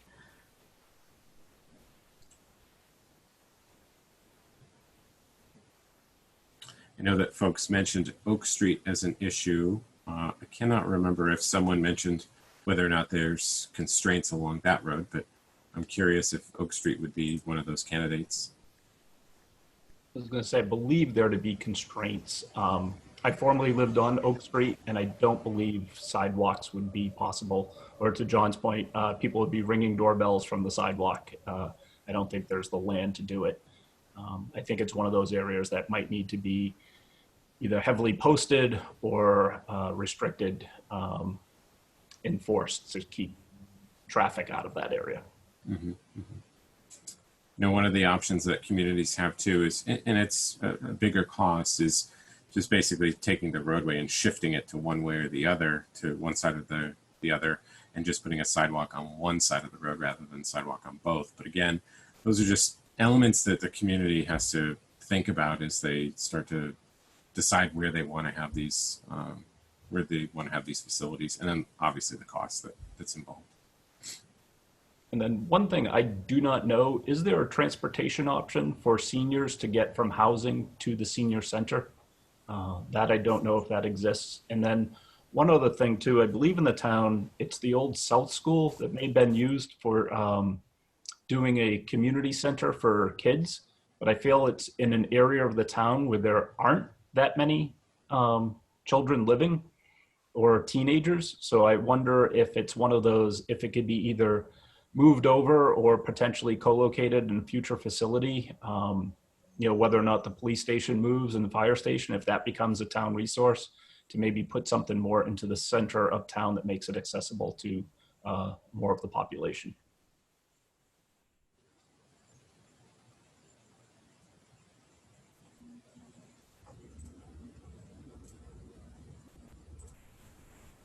So actually, staying on that topic, my understanding is that there's a North School and a South School, and it sounds like those are facilities that, you know, obviously were previously schools. I'm just assuming that.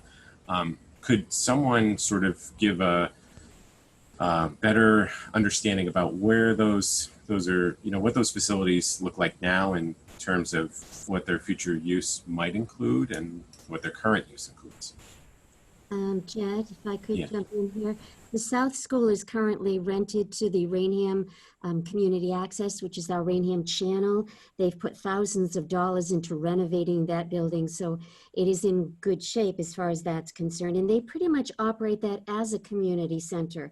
Groups are able to come in, and I think the library has put on programs there. I think our senior center has actually had some events there. So that is, and I understand Park and Recreation is possibly interested in using the bottom floor as well. So that is being used, and it isn't actually in close proximity to a development area where there are a lot of children, but obviously it isn't in the center of town. As far as the North School is concerned, there was a vote on town meeting to use the bottom floor as a storage area for files. It's currently, part of it's being used by the animal control officer and a group, a private group that she operates, and a cat rescue operation adoption program. But the top floor is not being used. It does not have handicapped accessibility. But there is some possibility of, you know, some use for those buildings with accommodations. The bottom floor at South School is also not handicapped accessible. Top floor is. Thank you. If I could just add too, Jet, is there any, I know this is being recorded, is there any possibility that this could be replayed on our Raynham cable channel? I know a lot of people do listen into that, and they have the opportunity to replay things many times. Obviously, Facebook is great. That would just be another avenue to try to reach out to the community. Absolutely. We're going to reach out to them as soon as we're done, and hope that they are able to post this video. Yes, that's the intent. And then to your point, don't forget that there's another Zoom meeting next week on Wednesday at 6 o'clock. So it's the exact replica of this, just allowing for a different time slot. So again, anything that you can do to help us spread the word with that would be very helpful. Pat, if I may make a suggestion, possibly, you know, I talked about how you can get notifications of the selectmen's meeting and so forth. Perhaps a notice could go out under that forum so that everyone, at least everyone who gets those type of notifications from the town will get the notification for this workshop as well. Just a Excellent. suggestion. Thank you, John. I'll check on that Monday. Thanks. So to that point, we did actually, I was communicating with, I forget her name, Deborah, in the selectman's office, and she sent out that notice, I believe a day ago, perhaps two, with those Zoom links and everything else like that. So that is definitely something that we're working on. Hopefully that notice did arrive to folks, but by all means, if it's not, let us know and we can try to work with them to figure out exactly why. Jen, I'm seeing your hand up. Yes, I did get that notification through the town of Raynham. I did see it. Cool. All right, so Yeah, I must have missed that one, but it's good. I'm glad it's happening. yeah, and again, you know, if there are other avenues that we should be exploring, by all means, let us know, and you know, we're happy to do that. So last question on the transportation is really just related to the idea of intersections in town. Are there specific intersections, you know, that are just real problem areas that we should know about? John, I see your hand. If I may, and I was trying to answer it before, to Dan's point and someone else, I forget who, about Oak Street and so forth. One of the reasons that you get so much traffic through Oak Street is they want to take advantage of the traffic light at Carver Street. That's why they cut through that way, as opposed to trying to get out at Center Street, which has no traffic light. However, as most people know, there is a traffic light planned for Center Street and Route 138. It's been in the planning ever since the second Walmart came in, but there's been a lot of issues between the state and the local gas company and so forth. And I think, I believe that those have been solved. So Center Street will have a traffic light. That intersection will be widened when the whole 138 rehab is done. So that should eliminate, hopefully that'll eliminate some of the traffic at Carver Street traffic light. Also, that particular intersection itself is going to be modified.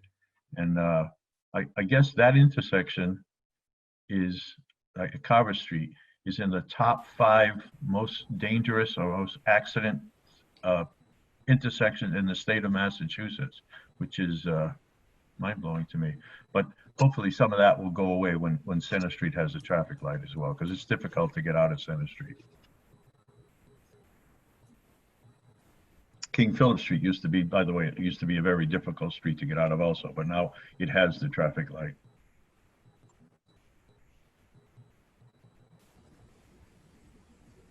Zeth, I'm gonna tag you in. Okay, sure. I see Jen, your hand is up right now.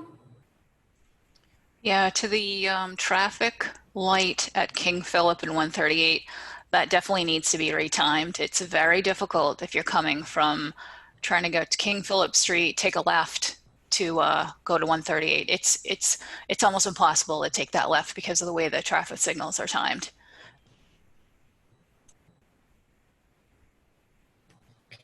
Especially if you're behind an 18-wheeler.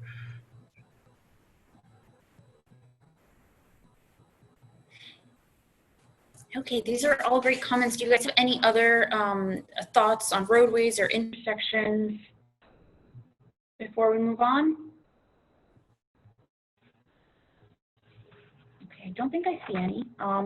So if we want to talk about implementation, we've talked a lot about different things that we want to see either change, things we want to do differently moving forward. How do you guys think the town can start to implement some of these changes once the master plan is completed? Jen, do you end up?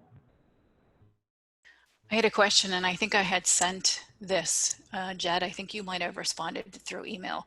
My question is, how does the, because I think a government study committee exists, which is some members are now part of the master plan, or but how does going forward when this master plan is completed, going forward, how does this get implemented? Who makes, is this kind of just like a general idea to the town and they can follow it if they want, they don't have to follow it? what's the steps that need to be taken or should be taken to sort of get the action taken, instead of just having a plan that kind of sits here for another 10 years and nobody does anything about it in town. Sure. It really comes down to, and you know, I hate to say it, it depends, but it's the truth. It depends on what the actual strategy is that's outlined in the plan. So let's just take transportation as an example. Not too often communities have a separate committee that would carry that sort of improvement or that strategy forward. So typically a master plan implementation committee is really necessary. It's a group of folks who you know, can take that recommendation, work with, say, the police department, the Department of Public Works, and others to carry forward, say it's an intersection improvement job, to its ultimate fruition. Whereas, for example, zoning changes, that's typically done through the planning board. So again, that master plan committee, may it be an implementation committee once the document is done, really is helpful to get that ball rolling, push it into someone else's hands and work with them to carry it forward. But I will say that, you know, it's really a team effort. And so it typically involves, you know, the selectmen. It also involves the town administrator and specific employees within the town to basically bring that strategy forward as something that can happen. So as I said, it can depend based on what that strategy is specifically. I hope that answers your question. Hi, everybody. May I jump in real quick as well? I'm sorry. My name is Grant King. I also work at SERPED, and we've worked on numerous master plans. And I just want to, you know, make you aware and hope that you'll rest assured that the master plans that we try to create, we want them to be as user-friendly, as graphically engaging, as easy to understand as possible. So as we work with you over the next year or so to identify all of your goals and then match the right strategies to those goals, we will make it very clear in the plan itself and in the implementation strategies who is responsible for each goal. So Jed did a really good job saying, you know, in some cases it's the planning board, in some cases it's a volunteer committee, in some places it's the select board. We will clearly identify those agencies or individuals. And then we'll do things like offer you example success stories from other communities across the Commonwealth, or in some cases across the nation. We'll give you performance measures to track your progress. We'll give you timelines. We'll turn all of this information into a nice, easy to consume chart. And in some towns, an interactive, you know, website-based tool, so that you as volunteers and as people who are involved in the civic life of your community, you can keep track of this and you can help. Or municipal officials or municipal employees can have an 11x17 handout right on their desk to remind them as they move forward where we are in implementing all of these ideas. And if I may, just another quick second, these comments today, I may be mishearing you, but I think I'm hearing a little bit, oh, I wish there were more people here. I'm sorry to share this idea over and over again. All of these comments that we've heard today are perfect. They're exactly what we need to write this plan, because as Jed said at the outset, we're your secretaries. We're here to listen, to understand your goals and help you find exactly how to get those goals achieved through the strategies that we're aware of as professional planners. So all that to say, this is excellent, and implementation will be key, but hopefully we'll work with you to make sure that it's as easy to understand and easy to do as possible. Sorry to interrupt. You're fine. And just to build on that, I think that's part of the reason why we're having this conversation now. You know, we want to talk about how we think we can achieve this plan, but also recognize what obstacles there are. So that's the second part of this conversation here. If there are any obstacles you know of or you can think of that might pose a barrier or a challenge in implementing some of the changes that we're currently talking about. So that's really useful to know as well.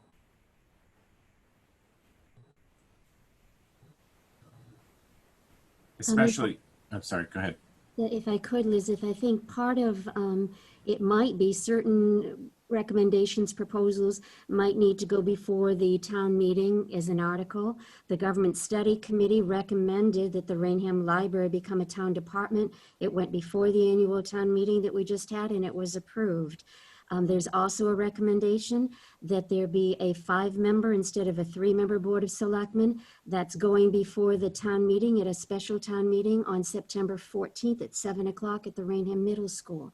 So again, a lot of this is communication because we need to find more ways, more effective ways. And I know there's been some great suggestions to get the word out about these important issues to the people in Raynham so that they participate in the decision-making process.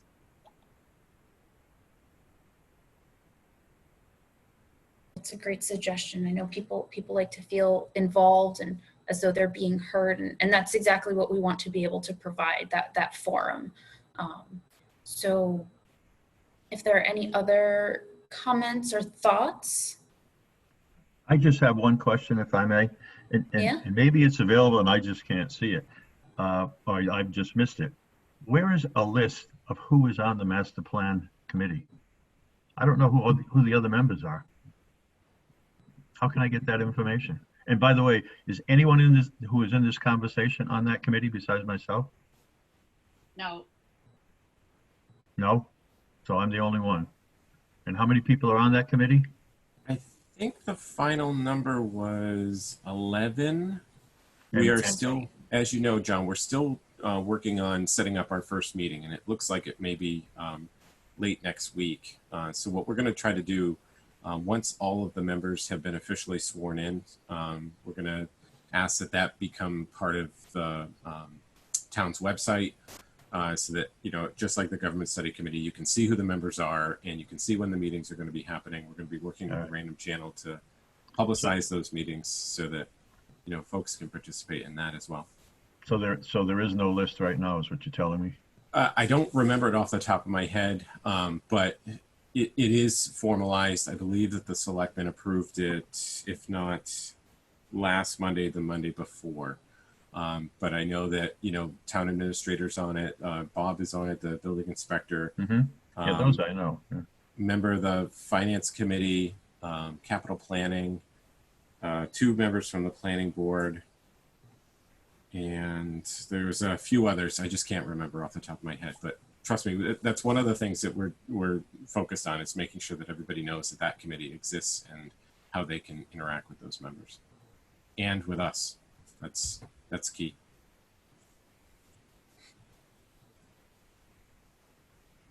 So now I'm seeing that, you know, we've got like 4 or 5 minutes left. I just want to, you know, reiterate our appreciation for everybody who attended today.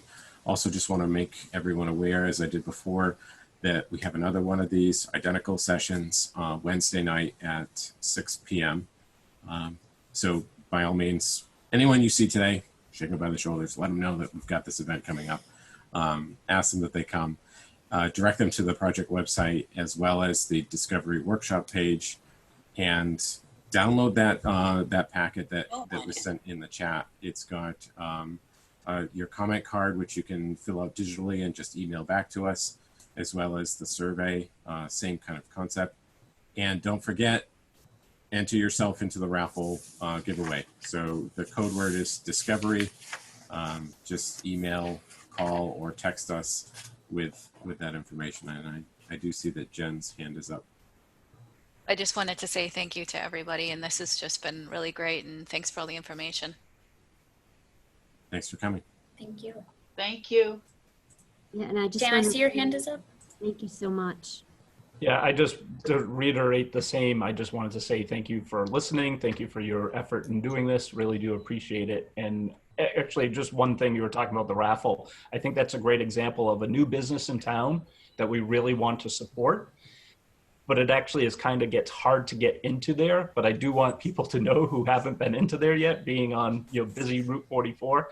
There's a great picnic table location in the back where you can go and sit outside and sit along the river and enjoy the outdoor space off of 44. So just wanted to throw that out. Great suggestion. Thank you.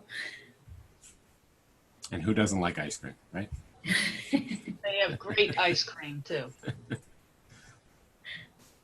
All right. Well, Lizette, did you want to say anything? No, thank you everyone for attending, for providing your comments. This is really great. The master plan does not come together by itself, and we definitely need you, your friends, your neighbors to tell us your thoughts about what's going on in Raynham and how you'd like to move forward. So this has been really great, and we look forward to the next one. And really quickly, Dan, I see your hand is still up. I don't know if you had another comment. Nope, I just don't think I clicked lower. Okay. All right. Thank you. All right. Well, as Lizette said, thank you very much for coming, and we hope to see you another time. Thanks very much, everybody. Thank you.